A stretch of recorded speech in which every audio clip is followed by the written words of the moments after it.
കൊടൂര വില്ലനായി മമ്മൂട്ടി എത്തി. കളങ്കാവൽ തിയേറ്റർ കത്തിച്ചു. കത്തിക്കയറി മമ്മൂട്ടിയും വിനായകനും. അടിമുടി ഗംഭീര വർക്ക്. മികച്ച പ്രതികരണം നേടി ചിത്രം മുന്നേറുകയാണ്. ഇതിനിടയിൽ ചർച്ചയാകുന്ന ഒന്നാണ് എന്താണ് ഈ കളങ്കാവലെന്ന്. കഥാപാത്രങ്ങളിലൂടെ എക്കാലവും സിനിമാ പ്രേക്ഷകരെ അമ്പരപ്പിക്കുന്ന നടൻ ഇത്തവണയും നമ്മെ ഞെട്ടിച്ചു. കൊടൂര വില്ലനായി മമ്മൂട്ടി എത്തി. കളങ്കാവൽ തിയേറ്റർ കത്തിച്ചു മുന്നേറുന്നു. കത്തിക്കയറി മമ്മൂട്ടിയും വിനായകനും. അടിമുടി ഗംഭീര വർക്ക്. മികച്ച പ്രതികരണങ്ങൾ നേടി ചിത്രം മുന്നേറുകയാണ്. 100 കോടി ക്ലബ്ബ് ഒരുക്കി വെച്ചോളൂ മമ്മുക്ക ഇതാ വരുന്നുണ്ട്. റെക്കോർഡുകൾ തകർത്ത് കളങ്കാവൽ മുന്നോട്ട് കുതിക്കുകയാണ്. എന്താണ് ഈ കളങ്കാവൽ എന്നും ചോദ്യങ്ങൾ ഉയരുന്നുണ്ട്. അതിലേക്ക് വരാം. അതിനൊപ്പം തന്നെ സിനിമയുമായി ബന്ധപ്പെട്ട് നമുക്കറിയാം അത്രത്തോളം ഗംഭീര പ്രകടനം തന്നെയാണ് ഓരോരുത്തരും സിനിമയിൽ കാഴ്ചവെച്ചിരിക്കുന്നത്. മലയാള സിനിമയ്ക്ക് ഒരുപിടി മികച്ച സിനിമകൾ ലഭിച്ച വർഷം കൂടിയായിരുന്നു 2025. ഒപ്പം ബോക്സ് ഓഫീസിൽ വൻകുതിപ്പ് നടത്തിയ മോളിവുഡ് 300 കോടി ക്ലബ്ബ് എന്ന അസുലഭ നേട്ടവും കൊയ്തു. മുൻ ഹിറ്റുകൾക്കൊപ്പം മമ്മൂട്ടിയുടെ കളങ്കാവൽ കൂടി ഈ വർഷം എത്തിയിട്ടുണ്ട്. റിലീസ് ചെയ്ത് വെറും 4 ദിവസം കൊണ്ട് ചിത്രം ബോക്സ് ഓഫീസിൽ വെന്നിക്കൊടി പാറിക്കുകയാണ്. 100 കോടിയിലേക്കുള്ള നേട്ടത്തിലേക്ക് തന്നെയാണ് ചിത്രം ഇപ്പോൾ കടക്കുന്നത്. വിനായകൻ നായകനായും മമ്മൂട്ടി പ്രതിനായകനായും എത്തുന്നു എന്ന അപൂർവത കാരണം പ്രഖ്യാപനം മുതൽ തന്നെ വലിയ ആകാംക്ഷയും പ്രതീക്ഷകളും ചിത്രം ഉയർത്തിയിരുന്നു. ആ പ്രതീക്ഷകളോട് 100% നീതി പുലർത്തുന്ന തരത്തിലുള്ള അവിസ്മരണീയമായ പ്രകടനമാണ് ചിത്രത്തിൽ മമ്മൂട്ടി കാഴ്ചവെച്ചിരിക്കുന്നത്.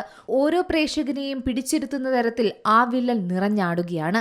കളങ്കാവലിലെ പ്രേക്ഷകർ കണ്ടുമുട്ടുന്നത് ഇതുവരെ കാണാത്ത ഒരു മമ്മൂട്ടിയെ തന്നെയാണ്.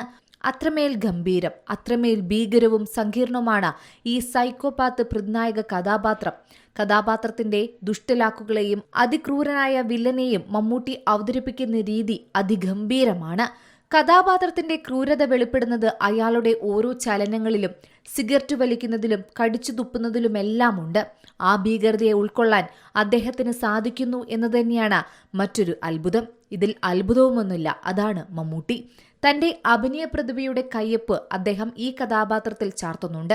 മമ്മൂട്ടിയെയും വിനായകനെയും കൂടാതെ ജിബിൻ ഗോപിനാഥ്, രജിഷ വിജയൻ, ശ്രുതി രാമചന്ദ്രൻ, ഗായത്രി അരുൺ എന്നിവരും ശ്രദ്ധേയമായ വേഷങ്ങൾ ചിത്രത്തിൽ കൈകാര്യം ചെയ്തിരുന്നു. 22 നായികമാർ ചിത്രത്തിലുണ്ട്. ഇനി പറഞ്ഞു വരുന്നത് എന്താണ് മമ്മൂട്ടി ഉപയോഗിച്ച ആ കളങ്കാവൽ തന്ത്രം എന്ന് തന്നെയാണ്.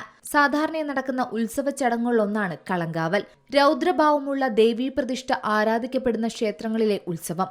ഈ ചടങ്ങ് പ്രധാനമായും ആചരിക്കപ്പെടുന്നത് തെക്കൻ തിരുവിതാംകൂറിലെ അമ്പലങ്ങളിലാണ്.